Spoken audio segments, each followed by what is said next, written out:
Olá, turma! Tudo bom com vocês? Por aqui, professora Tainara Tomás, e sejam bem-vindos ao nosso curso. Hoje a gente vai falar um pouquinho sobre a história da enfermagem no Brasil, do Brasil colônia aos dias atuais. Essa nossa palestra ela é uma homenagem ao Dia Nacional e Internacional da Enfermagem. Então já fica ligadinho com a gente aqui até o final e não esquece de deixar aí nos comentários se você é enfermeiro, técnico de enfermagem ou se você ainda está estudando, né, para a gente conhecer um pouquinho mais sobre vocês, tá certo? Ponto importante. Hoje a gente vai falar sobre a organização da enfermagem, sobre a primeira escola de enfermagem, sobre quem foi Ana Nery, sobre a Cruz Vermelha e a criação do sistema COFEM-COREM, tá? Lembrando que a gente vai falar bastante sobre a enfermagem aqui no Brasil, como que a enfermagem se organizou aqui no nosso país, tá certo? Antes que vocês me perguntem sobre o certificado de participação dessa nossa palestra, ele é um certificado de participação gratuito, com carga horária de 2 horas, e para você receber o seu certificado de participação, não esquece de dar o joinha aqui no vídeo, para me saber que você estava assistindo comigo, e, claro, comentar aqui embaixo que você chegou até o final, tá bom? Eu vou falar uma palavra-chave lá no final e você comenta aqui a palavra-chave para você poder receber o seu certificado para dizer que você estava conosco até o final do curso, tá certo? Então vamos embora. Primeira coisa, já começo com uma frase que eu acho assim a mais importante sobre tudo na nossa vida. Se a gente não conhece a história, a gente não sabe de nada. Então, quando a gente não conhece como que a enfermagem se desenvolveu no Brasil, como que chegou até os dias atuais, a gente não consegue entender porque alguns processos da enfermagem são tão demorados, como algumas coisas que parecem tão óbvias ainda não acontecem aqui no Brasil e lá fora já é algo corriqueiro, já é algo mais normal, tá bom? Então, a enfermagem no Brasil, como tudo começou. Todo mundo lembra lá de Florence Nightingale e de toda a repercussão histórica dessa grande personagem da enfermagem no mundo. Só que pouco fala-se sobre a enfermagem aqui no Brasil. Como que foi o desenvolvimento da nossa categoria de profissionais da saúde dentro do nosso país. E no Brasil, a enfermagem ela começa lá pelo século XIX, no período em que o país passava por transformações sanitárias e enfrentava desafios de saúde pública. Com a influência de modelos internacionais, em especial o modelo britânico, a profissão começa a ganhar destaque no Brasil. A fundação da Escola de Enfermagem Ana Nery, em 1923, no Rio de Janeiro, marca o início da oficialização da enfermagem como profissão no nosso país. Tivemos um grande personagem que pouquíssimas pessoas conhecem, que é o Padre José de Anchieta, tá? A profissão surge aqui no Brasil como uma simples prestação de cuidados aos doentes, realizada por um grupo formado, na sua maioria, de escravos, que nesta época trabalhavam nos domicílios. Desde os princípios da colonização da história da enfermagem no Brasil, ela é marcada pela inclusão e a abertura das Santas Casas de Misericórdias, que tinham origem lá em Portugal. No que diz a respeito à saúde do povo brasileiro, merece destaque o Padre José de Anchieta. Ele não se limitou ao ensino das ciências e da catequese.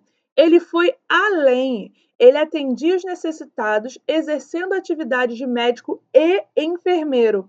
Em seus escritos, encontravam estudos de valor sobre o Brasil, sobre os primeiros habitantes, sobre o clima e, inclusive, sobre as doenças mais comuns.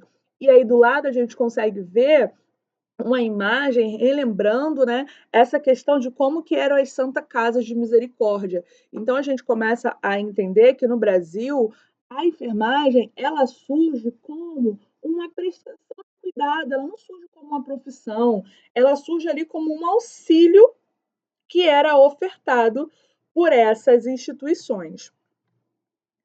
Outra figura que foi muito destaque no nosso período histórico de criação da enfermagem foi o Frei Fabiano de Cristo, tá?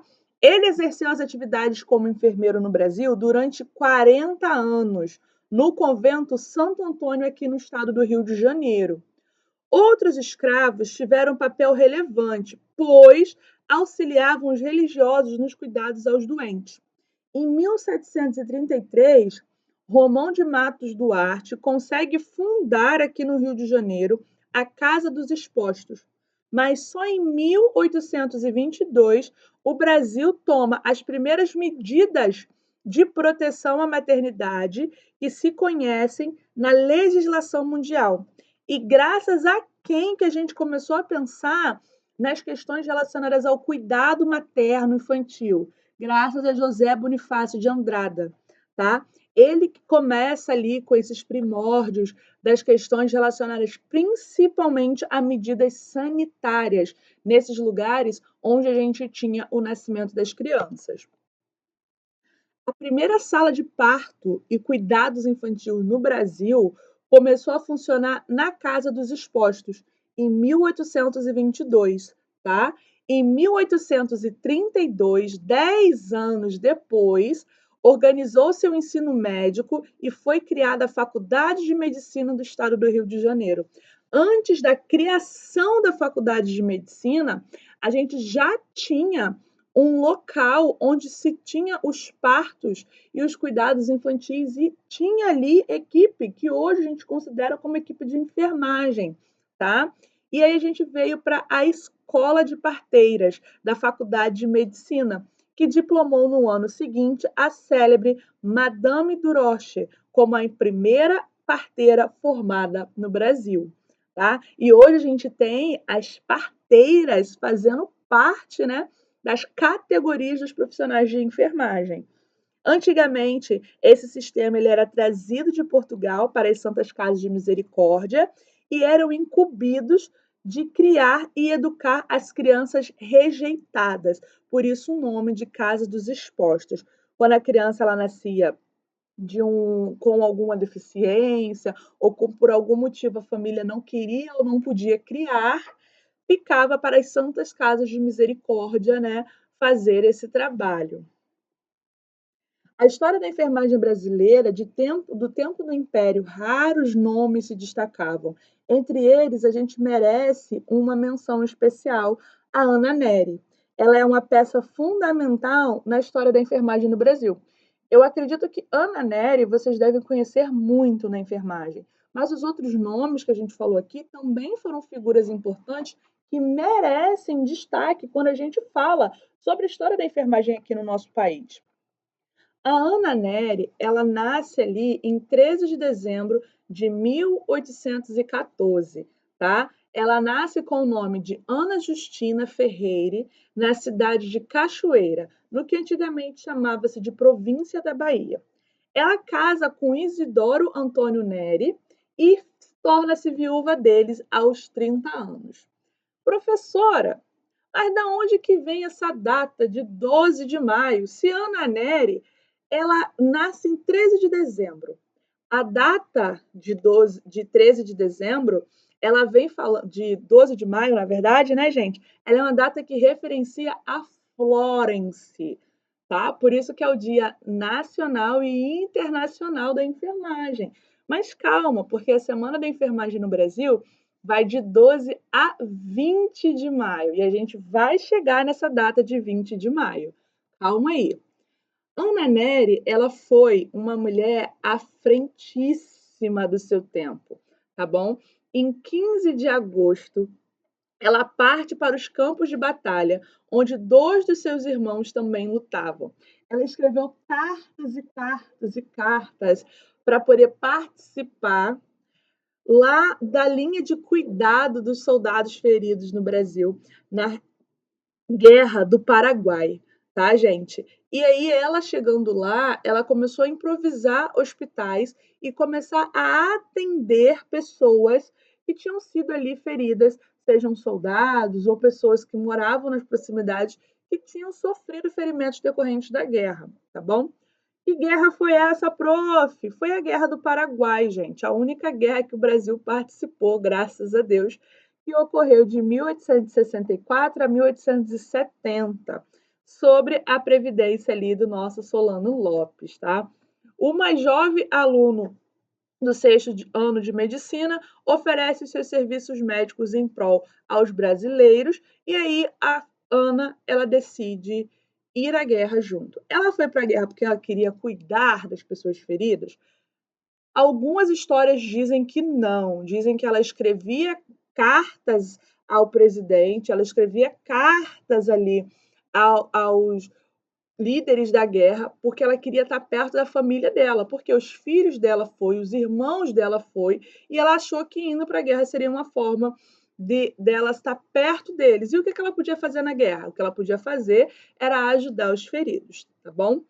Depois de 5 anos na guerra, ajudando os feridos, Ana retorna ao Brasil e é acolhida com carinho e louvor, recebendo um mérito chamado Coroa de Louros.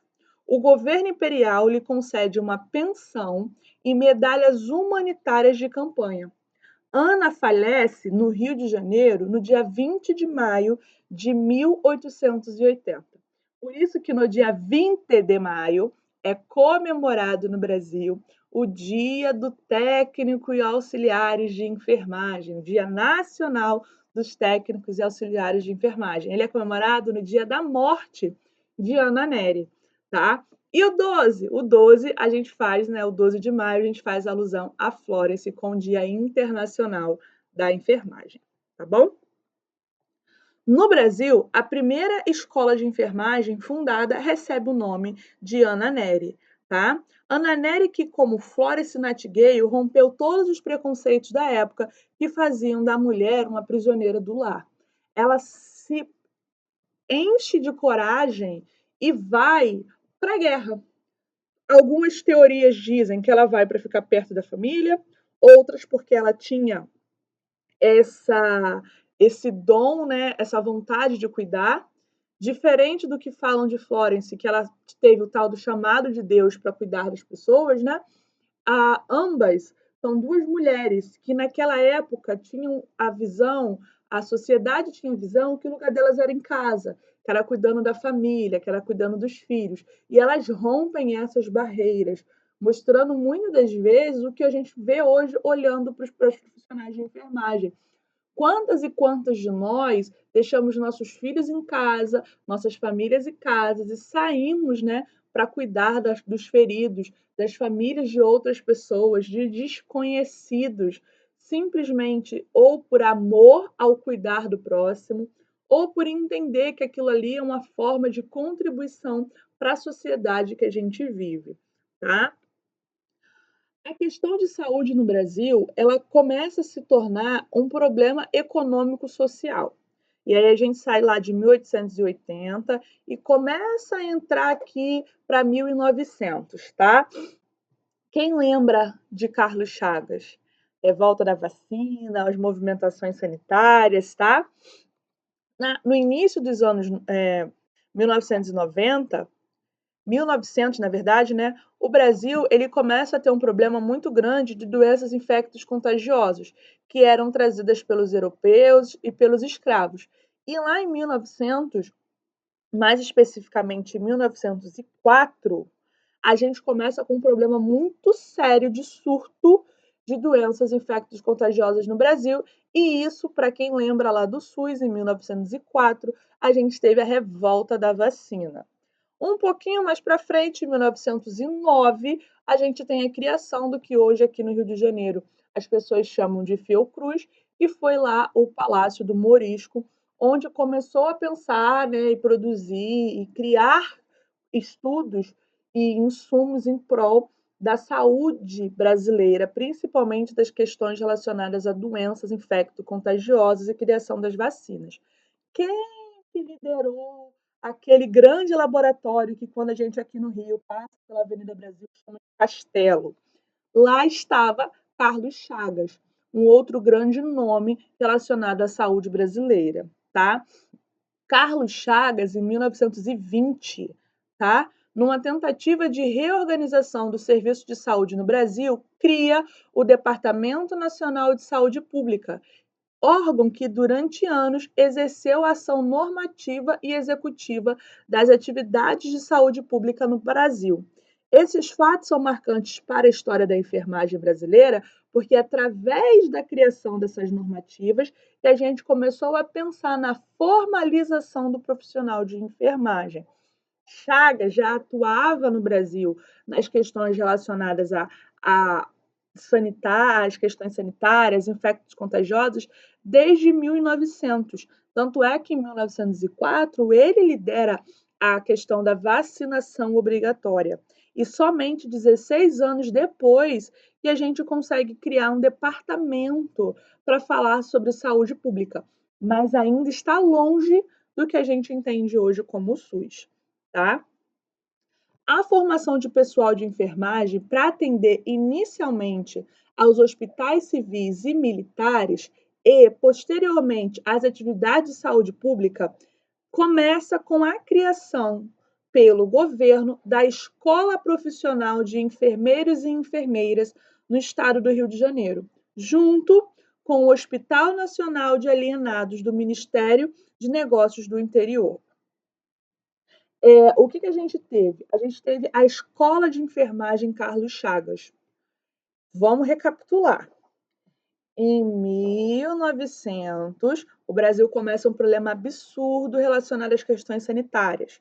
Em 1904, a gente tem a revolta da vacina, com Carlos Chagas liderando a vacinação obrigatória. Em 1920, Carlos Chagas consegue criar um departamento nacional para normalizar, né, criar normas e executar essas normas acerca de saúde pública no Brasil.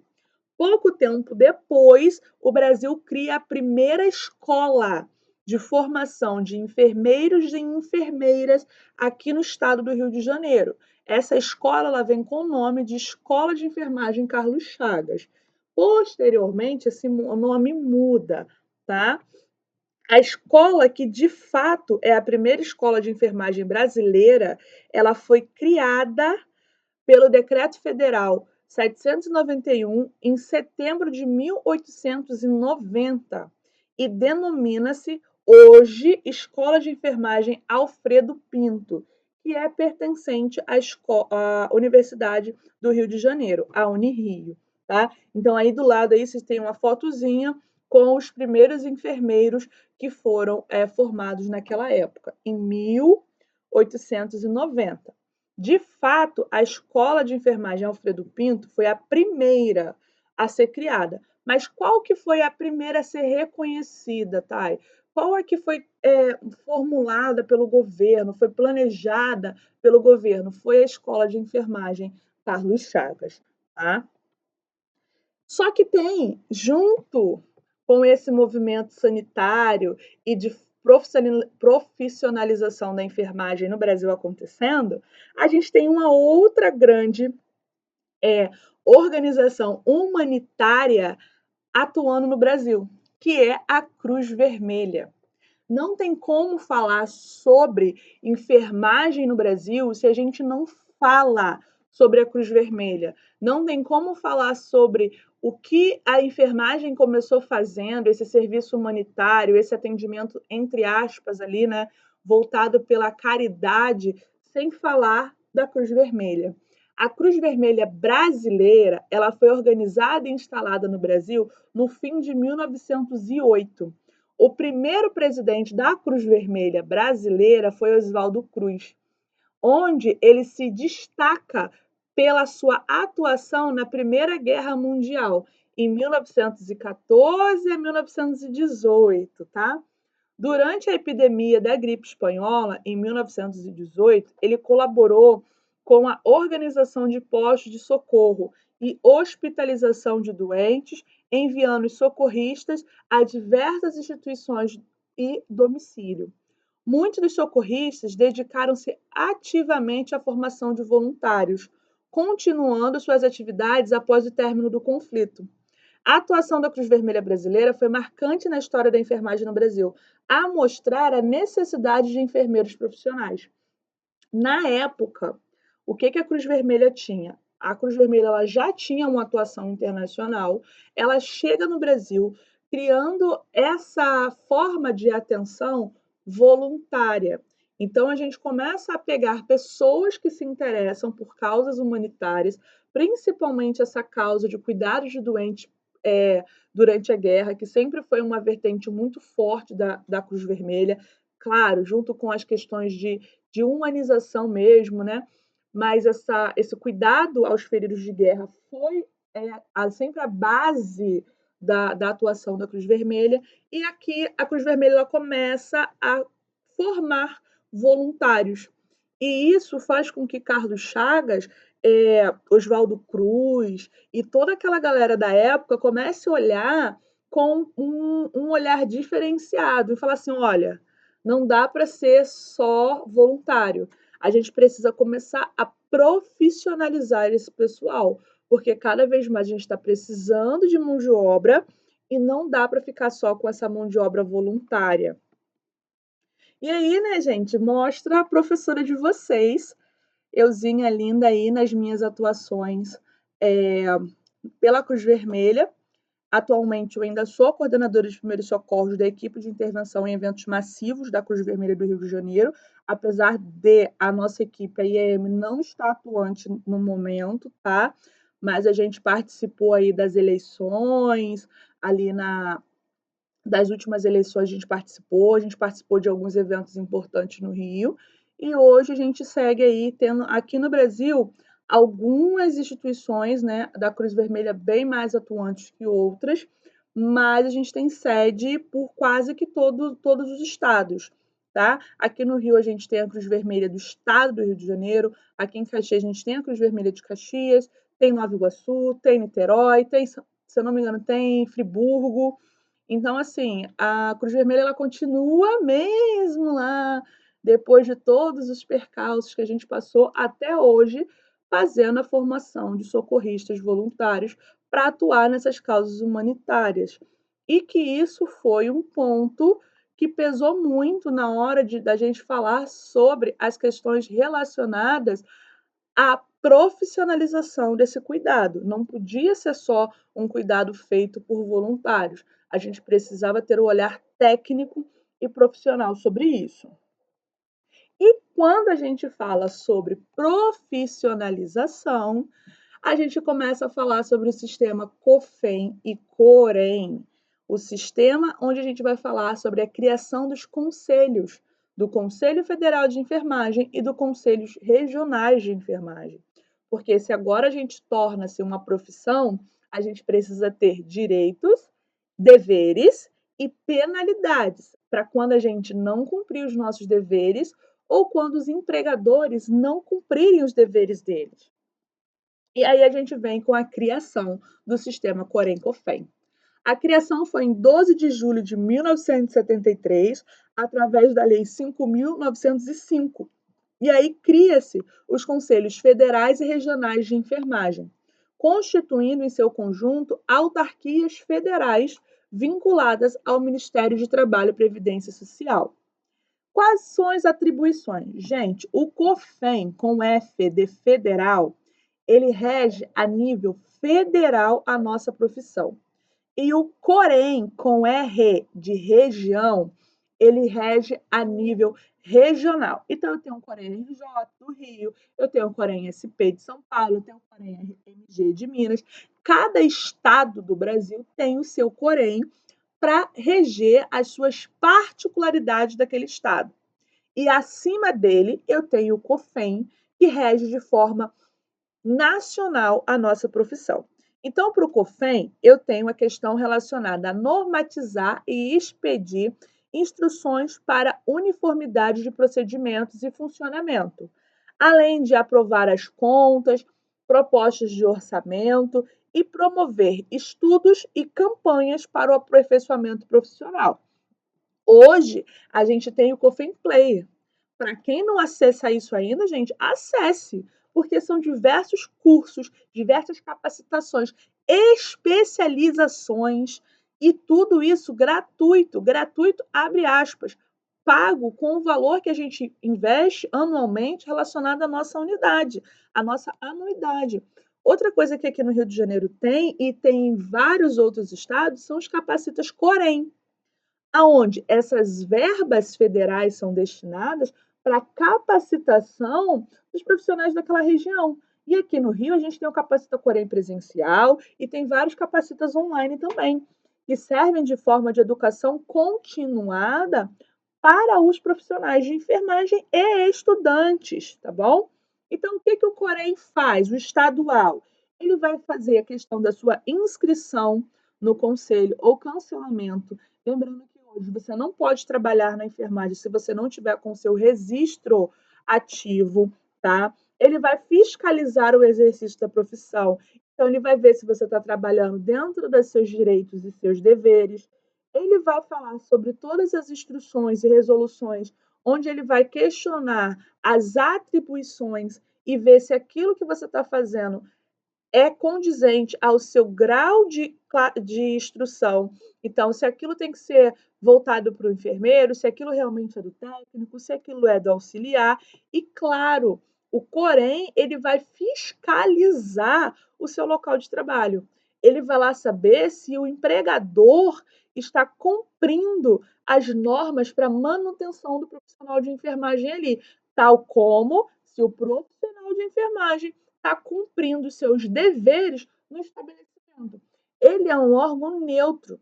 É claro que a gente sempre vai lutar muito pelos nossos direitos como enfermeiros e técnicos, auxiliares e parteiras, mas também quando a gente precisar punir os nossos colegas que não cumpriram com seus deveres, o sistema Corém ele vai fazer essa penalidade, sim.